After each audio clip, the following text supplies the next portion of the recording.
I think profit is definitely like a big part why I was like wanting to play in Rocket again, because I know profit is a great teammate, and I also see him as a pretty good friend, I guess. Hey everyone, this is Darius from the Shotcaller, and I'm sitting here with HeaQ. Congrats on the win against Schalke. Thank you. Yeah, the win was pretty rewarding, or like it felt pretty great, because yesterday we had a really rough game against HeaQ, and I just feel like, I don't know what it is, but on Fridays, like the first SS match of the week, we always we play so different compared to Saturdays. I feel like on Fridays we're like just like a lot panicky and we're like not really mindful, and then we watch our mistakes, we're like, this is so obvious, and then we just fix it one day, and then the next day we always play pretty good. So yeah, it feels pretty great to win, of course. So yeah. What's going on with HeaQ right now? How did they go 2-0? I think HeaQ, I mean, I played with HeaQ previously. I know HeaQ is like someone who like makes something happen. Like previously at Kyrils and Torian, they're more like passive junglers. So I feel like HeaQ enables them to play, like get more in early game. And yeah, just like the fact of like getting a new player is kind of like there's like this little honeymoon phase, like people are like kind of get remotivated and like play scrims, start scrims, like everything. So yeah, I mean, I'm not really as surprised at HeaQ 2-0, to be honest. Like what Norskeren said in one of the interviews, like a team that has nothing to lose is like the most dangerous, and they have nothing to lose. They got a new player, so they play with no regrets, and it showed yesterday and showed it today, and yeah. I mean, I'm a little bit surprised, but I was kind of expecting them to do better this week. Now, no offense, but when you previously played with HeaQ, it didn't end too well. Yeah, I mean, NIP, that's a hell of an experience, to be honest. But yeah, I mean, NIP, I feel like, I know we had like 2 wins in the regular season or 3 wins or whatever, but like I feel like the first 5 or 6 weeks were actually good, like at 15 to 20 minutes we always had towers up, we had like pretty good cold leads. It's just that in the later part of the game we always like faltered and we didn't have like proper communication, because we had like, I don't want to play in the Koreans communication, but just like we weren't clicking, after the mid-game, late game, and yeah, and that's when we really struggled and we lost most of the games. And yeah, but overall, I mean, NIP's experience, it was really tough. But still, like, that's an experience, and I can learn from it, and that's why I'm here today. Like I took what I could, and now I'm doing better than ever in SS. I know I'm not doing that great yet, but I'm still, for me, it's obviously like uphill.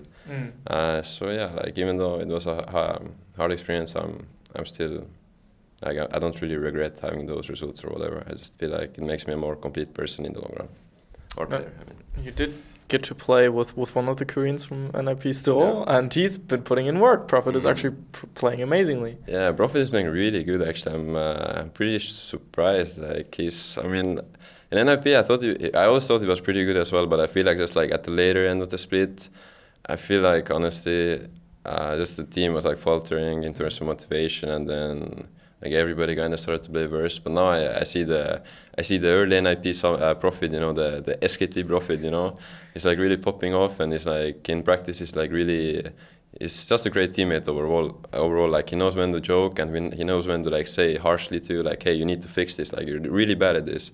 So I really like having Prophet as my teammate, second split in a row. Yeah, I think Prophet is definitely like a big part why I was like wanting to play in Rocket again, because I know Prophet is a great teammate, and I also see him as a pretty good friend, I guess. That's cute. Yeah. Now, you've mentioned this on Twitter, Norskeren has mentioned this on Twitter.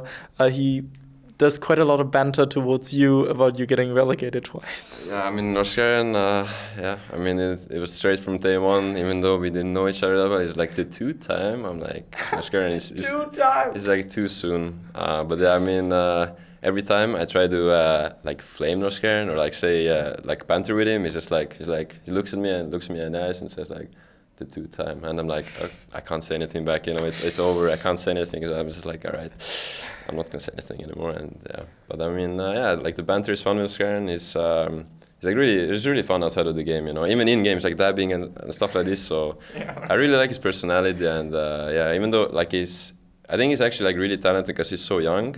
And his like mechanics are like really good. I think just once he gets some more experience, like I think he can be like like at least top 3 support like this year overall, you know. So I see a lot of potential in him, and I see a lot of potential in us, and just the way we mesh outside of the game, I like it a lot, and we just need to mesh a bit better inside of the game still. But that just comes with time, so yeah. From an outside perspective, I think it was surprising to see him all of a sudden perform so well today on a non-tank support, because his Janna was... Yeah, I don't want to give away too much from scrims, but yeah, in general, if people like playing pick prom, you just go down and center support, and it should be a free game. So we didn't have like that much practice in the China support, but we knew like we can always just like make it happen. Because like Norskeren plays China a lot in Solitaire, played a lot, so he knows the champion well, and the matchup was like fairly simple, pretty straightforward, and yeah, that's pretty much it for the China pick. Now, one interesting thing about you, I think, is the fact that you are originally from Estonia. Yeah. Now, Estonia is not a country we see a lot of players originate from. Yeah, I mean, just from the past, Fnatic Pusu in season 3, I believe, was one of the Estonian players.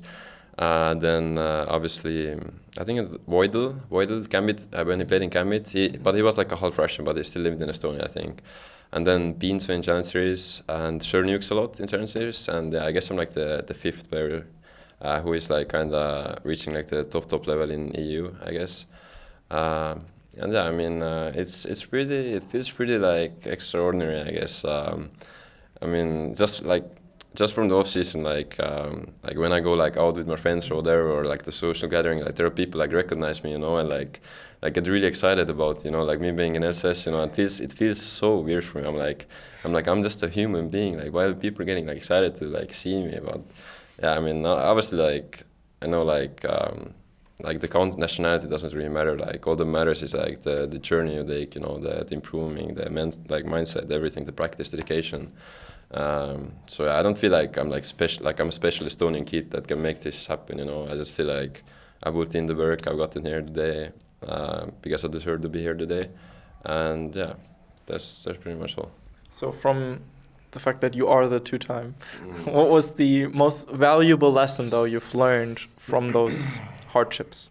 I think that's a good question, but it's actually really hard to answer because I feel like I learned like so many valuable things, and I think this like still to this day, some of the things like I know I should have learned, I still can't apply them to this day, some of the things.